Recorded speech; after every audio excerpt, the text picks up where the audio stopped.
37장에 보면 엘리후는 그의 분명한 신학을 가지고 있었어요. 물론 그 이전에도 엘리후의 신학이 보이는데, 엘리후는 그의 신학으로 보면 하나님은 매우 크신 분이다, 하나님은 매우 위대하신 분이다. 맞아요. 다 맞습니다. 엘리후가 한 말은, 엘리후가 주장했던 그 이론과 교리는 다 맞는 얘기예요. 그런데 굉장히 막연하다는 거죠. 37장에 보면 엘리후라는 욥의 친구는 하나님은 창조주다, 위대하신 분이다, 크신 분이다, 높이 계신 분이다. 그 뒤가 뭐냐면 그러나 이거예요. 그러나 너는 죄인이기 때문에, 너는 악인이기 때문에, 너는 이렇게 고난을 받고 있는 악인이기 때문에 너는 하나님 앞에 가까이 할 수가 없다. 이 막연한 거죠. 그러니까 어제도 말씀드린 것처럼 우리가 하나님을 부른다고 해서 다 하나님을 믿는 것은 아닙니다. 오늘날도 사람들이 하나님에 대해서 말을 해요. 하나님에 대해서 말을 합니다. 그러나 모든 사람들이 다 하나님을 경험한 것은 아니에요. 많은 사람들이 예수님에 대해서 얘기를 합니다. 예수님은 누구다. 이론적으로, 교리적으로, 신학적으로. 그러나 모든 사람들이 다 예수님을 영접한 것은 아니에요. 또 분명히 알아야 됩니다. 그러니까 지금 엘리후라는 사람이 그의 정확한 논리, 이론, 신학, 교리를 가지고 욥에게 가르치는 거예요. 하나님은 이런 분이다. 근데 사실은 엘리후의 그 하나님은, 엘리후가 말하는 하나님은 매우 신학적이고 그리고 매우 막연하다는 거예요. 근데 오늘 본문에 보면 하나님이 오세요. 거기 보세요. 38장 1절입니다. 때에 그 말은 엘리후라는 사람이 욥에게 하나님에 대해서 막 설명할 때, 그 설명이 마쳤을 때 그 말입니다. 때 여호와께서 폭풍 가운데로서 욥에게 말씀하여 가라사대. 거기서 줄급시다. 폭풍 가운데로서 욥에게 말씀하셨다. 우리가 하나님은 영이신 분이세요. 하나님은 영입니다. 그래서 우리가 우리의 육안으로 하나님을 볼 수가 없어요. 만일 누군가가 하나님을 봤다고 말한다면 그 하나님을 본 게 아니고 하나님의 어떤 형상, 그런 것일 거예요. 그렇죠? 하나님은 절대 볼 수가 없습니다. 신명기 말씀에도 보면 하나님을 보고 이 땅에 존재할 수 없다, 살 자가 없다 그랬어요. 그래서 아브라함에게도 하나님이 나타나실 때 말씀으로 나타나셨어요. 말씀하셨어요. 그리고 모세에게도 말씀하실 때 떨기나무 가운데서 나타나셨어요. 엘리야에게도 나타났을 때 폭풍 가운데 말씀하시지 않고 세미한 음성으로 나타나셨어요. 그러니까 우리가 성경을 보면 하나님께서 우리 성경의 인물들에게 이렇게 현이라 그래요. 그걸 조금 어려운 말로 말하면 하나님이 나타나신다. 그거를 하나님의 현, 데오파니. 하나님께서 이렇게 현현하실 때는요, 하나님은 영이시기 때문에 우리의 눈으로 볼 수가 없어서 어떤 형상, 어떤 현상, 형상이나 현상 가운데 하나님이 나타나세요. 이게 폭풍이라고 하는 것은 하나님께서 욥에게 임하셨다고 하는 증거입니다. 거기다 써놓으세요. 폭풍. 하나님이 욥에게 오신 증거다. 그러니까 오늘도 마찬가지예요. 오늘날도 하나님께서 우리에게 임하셨다고 하는 어떤 증거를 보이시기 위해서 이런 현상 또는 형상, 이런 것들이 우리에게 보입니다. 근데 오늘날로 말한다면 현대 기독교인들에게는 성령의 은사죠. 성령이 내게 오셨다는 것을 증명해 보이시기 위해서 성령께서 우리에게 은사를 주세요. 가시적인 은사. 그게 바로 성령의 열매입니다. 그 성령의 열매는 눈에 보이는 것도 있고 눈에 보이지 않는 것도 있어요. 눈에 보이는 거라고 하는 것은 주로 은사적인 것, 영적인 은사적인 것, 또 영적인 은사도요, 눈에 보이지 않는 것들이 많아요. 마음, 심령. 그러니까 사람이 왠지 모르게 변해요. 가치관도 변하고 말하는 것도 변해요. 그 성령이 임하신 거예요. 방언을 못해도 괜찮아요. 능력을 행하지 않아도 괜찮아요. 정말 중요한 성령의 임재의 증거는 우리의 속사람의 변화입니다. 아멘. 근데 우리는 속사람의 변화에 대해서는 별로 관심이 없어요. 겉으로 나타나는 은사 이런 거에만 관심이 있는데 제가 볼 때는 진짜 성령의 임재는 속사람의 변화입니다. 가치관의 변화, 언어의 변화, 생활의 변화, 인생관의 변화, 세계관의 변화, 이 변화예요. 삶의 모습이 바뀌어요. 어떤 사람이 돈을 쓰는 거를 보면 안다잖아요. 돈. 예전에는 돈이 있으면 그걸 가지고 자기를 위해서 옷 사 입고 맛있는 거 먹고 뭐 이런 거 자기 중심으로 돈을 썼는데 성령이 임하면 가치관이 변해요. 세계관이 변합니다. 그래서 그 돈을 사용하는 용처를 보면 사용처를 보면 아 이분이 확실히 변했네. 자기를 위해서 쓰는 것은 없어요. 복음을 위해서 아낌없이 써요. 이웃을 위해서 아낌없이 써요. 그 틀림없이 그 성령이 임하신 거예요. 이렇게 하나님은 오늘날도 하나님이 우리에게 임재하셨다고 하는 어떤 증거들을 보여주신다. 폭풍 가운데에서 욥에게 말씀하여 가라사대. 그러면서 2절 이하에서 계속 이것이 41장까지 이어져요. 하나님이 욥에게 계속 말씀하시는데 톤이 다르죠. 욥의 친구들 엘리바스, 빌닷, 소발 그리고 여기 나오는 37장까지 말했던 엘리후. 욥의 친구들은 욥을 지금 책망하는 거죠. 위로한답시고 한 말들이 욥을 책망하고 조롱하고 정죄하고. 네. 그러니까 엘리후라는 사람이 한 말을 보면요 어투가 굉장히 강해요. 우리가 그거를 톤이라고 그래요. 톤. 네, 톤. 우리가 그 사람과 대화를 해보면요 그 사람 속에 평안이 있는가 없는가를 어느 정도는 압니다. 우리의 마음이 평안이 있을 때는요 우리의 톤이 낮아요. 네, 그리고 부드럽습니다. 그렇죠. 그건 뭐 여러분이나 저나 다 경험하는 거죠. 내 안에 평안이 있고 또 내 안에 은혜가 충만할 때는 톤이 낮아요. 우리가 한국 사람들은 톤이 높아요. 굉장히 큽니다. 말을 할 때도 목소리가 굉장히 크고 그리고 사용하는 언어들이 거칠어요. 그 왜냐하면 내 속에 상처들이 많아서 그래요.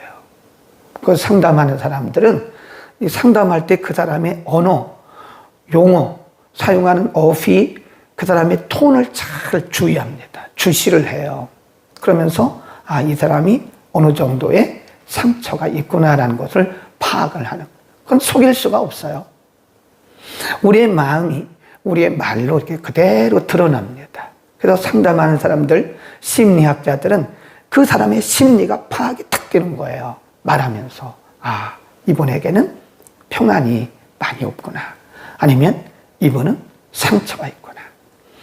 한 예를 들면 어떤 사람이 이렇게 대화를 하잖아요. 그런데 말마다 부정적인 거예요. 굉장히 부정적인 거예요. 이것도 안 좋고 저것도 안 좋고 이건 왜 이래 이건 왜 이래 이건 왜 이래. 이게 부정적이라는 것은요 본인의 말로 지금 증명을 하는 겁니다. 증명을. 어제 외국에서 어떤 분이 길게 문자가 왔어요. 목요 치우기도 끝나고 이제 들어가려고 그러는데 아마 그 치유 방송 중에 문자가 왔던 것 같아요. 어떤 분에 대해서 자기 주변에 있는 저도 잘 아는 분인데 그래서 저에게 얘기를 해주는 거예요. 그분하고 대화를 하면 거의 논쟁 수준이라는 거예요. 논쟁. 같은 얘기를 해도 논쟁으로 한 논쟁. 거의 싸움 수준에 이르는 거예요. 그 처음에는 그분을 파악을 못했다는 거예요. 그래서 나중에 몇 달 지나고 나서 그분을 파악을 했대요. 처음에는 자기도 그분을 잘 모르니까 계속 그분이 목소리가 커지니까 자기도 목소리가 커지는 거잖아요. 그런데 이제 그분이 서서히 이렇게 이제 알아가니까, 이분에게는 이런 상처가 있구나. 그러니까 나중에 주변에 있는 사람들을 통해서 들었는데, 그분에게 그런 가정적인 상처가 있다고 얘기를 해주더래요. 그래서 그분을 이해하게 됐대요. 감사한 일이죠.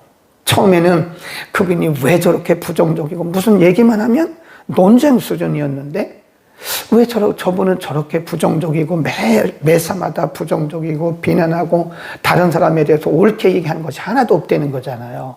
이 사람은 이래서 저렇고 이 사람은 이래서 막 그런다는 거예요. 근데 나중에 알고 나니까 그렇구나. 그래서 그분을 이해를 하게 됐대요. 정죄하는 것이 아니라 그분을 비난하는 것이 아니라 이분이 이런 아픔이 있었구나. 내가는 전에는 이 사람의 아픔을 몰라가지고 나도 함께 논쟁했는데 이분이 그래서 그랬구나. 그래서 그분을 이해를 하게 됐대요. 그리고 그분을 품게 됐대요. 그랬더니 이분의 톤이 달라지더래요. 확실히 맞아요. 그러니까 우리가 어떤 분이 상처가 있어서 막 논쟁 수준으로 막 그렇게 비난하고 부정적일 때 함께 그렇게 하면 안 되고 그분을 이해를 해줘야 됩니다. 그래서 그렇구나. 그러시군요. 그리고 우리가 정말 그리스도의 사랑으로 품어주잖아요. 그럼 그분이 치유가 돼요. 치유가.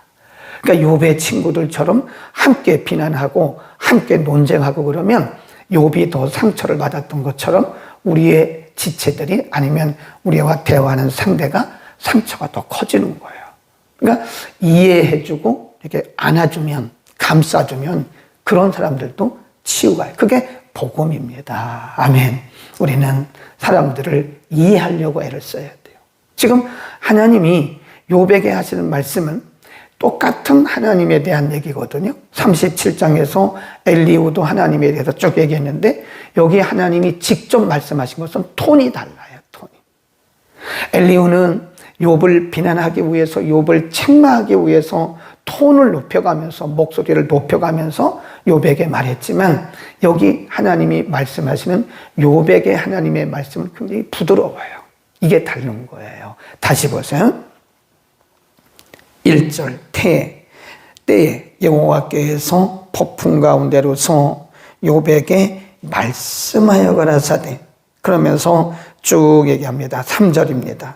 너는 대장부처럼 허리를 묶고 내가 네게 묻는 것을 대답할지니라. 그러면서 4절에서 6절까지는요 하나님이 직접 가르치신 건데 그게 뭐냐면 나는 창조주다. 거기다 써놓으세요. 4절부터 6절까지 7절까지도 해당이 되겠어요. 이것은 하나님이 직접 말씀하기를 나는 창조주야. 나는 세상을 만든 창조주야. 그 다음에 8절부터 11절까지 보면요.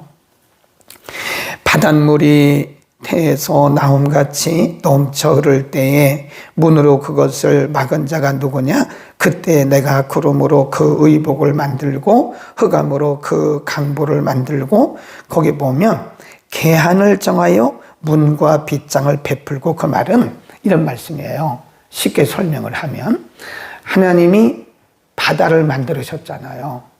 근데 바다의 물이 어느 정도는 넘어가지 못하도록 그 기한을, 그 한계를 하나님이 정하셨다는 거예요. 확실하죠.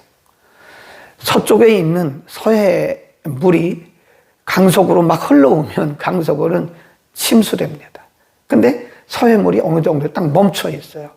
동해물도 마찬가지예요. 동해물도 어느 정도 딱 멈춰 있습니다. 그러니까 하나님이 그것을 정하셨다는 거예요. 바닷물이 어느 정도 넘어가지 못하도록 한계를 정하셨다. 네, 그걸 뭐라 그러냐.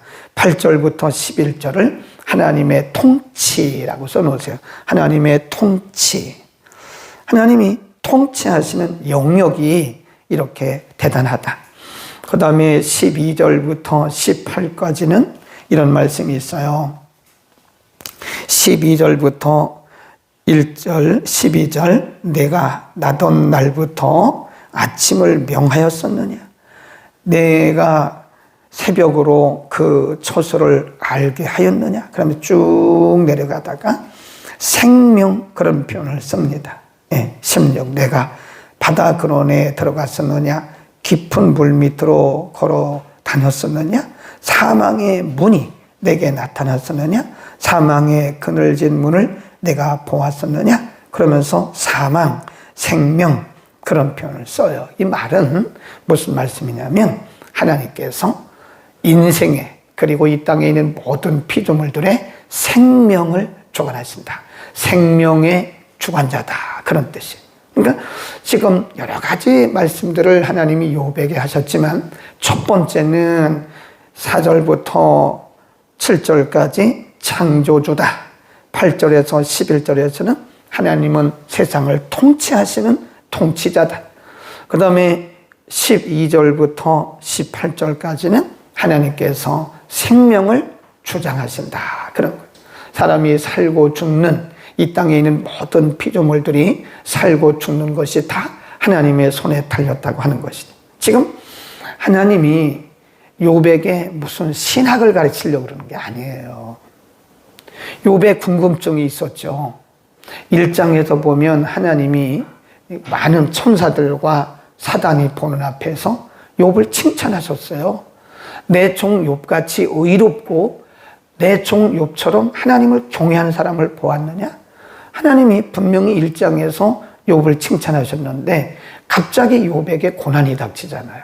그러니까 욥이 그 이유를 모르겠는 거예요. 하나님이 분명히 나를 의롭다고 하나님을 잘 경외한다고 나를 칭찬하셨는데 왜 하나님이 나에게 이런 고난을 허락하셨는지 모르잖아요. 그러니까 지금 계속 욥의 궁금증이 뭐냐면 하나님이 왜 나에게 이렇게 고난을 허락하셨는가? 욥이 모릅니다. 그러니까 지금 그 욥의 궁금증을 하나님이 풀어주시기 위해서 내가 누군가를 설명하고 있는 거예요.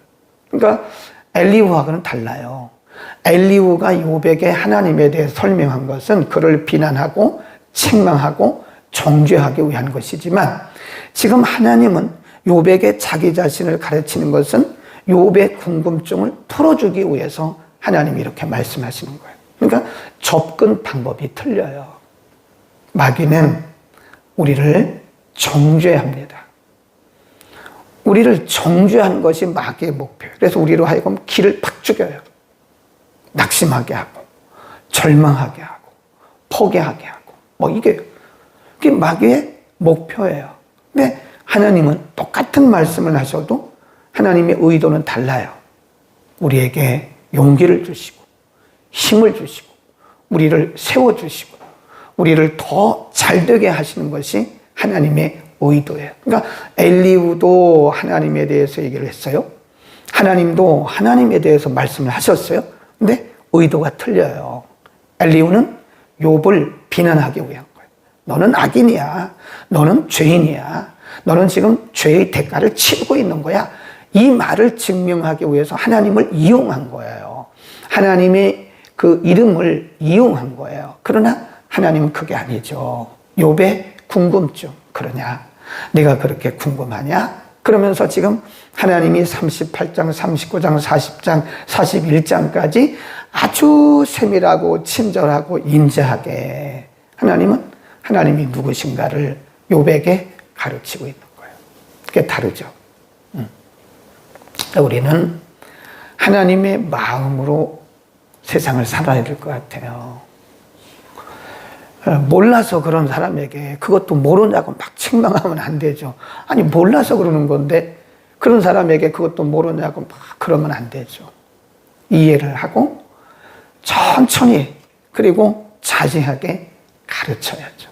우리는 오늘도 하나님의 마음으로 성령이 주시는 하나님의 마음으로 한 사람 한 사람 우리가 성숙된 마음으로 사람들을 대할 수 있기를 바랍니다. 기도합니다. 거룩하신 아버지, 엘리후는 똑같은 하나님에 대해서 말을 했지만 엘리후의 의도는 욥을 비난하고 욥을 책망하고 욥을 결론지어서 말하기 위한 것이었지만 하나님은 욥의 궁금증을 풀어주시고 욥에게 말씀하신 그 톤 자체가 자비로우시고 은혜로우시고 부드럽게 임하셨던 것을 압니다.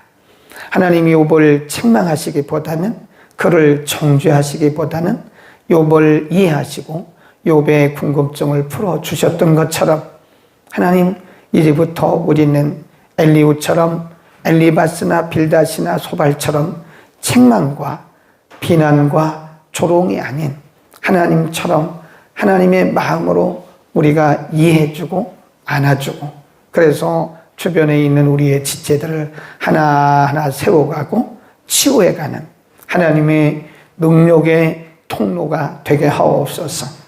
하나님 우리들이 먼저 성령으로 충만해야 하나님의 마음을 품을 수가 있습니다. 우리 가운데 성령의 충만함을 허락하여 주옵소서. 나의 가치관이, 나의 인생관이, 우리의 세계관이 달라지게 하시고 변화되게 하옵소서. 예수 그리스도의 이름으로 기도드립니다.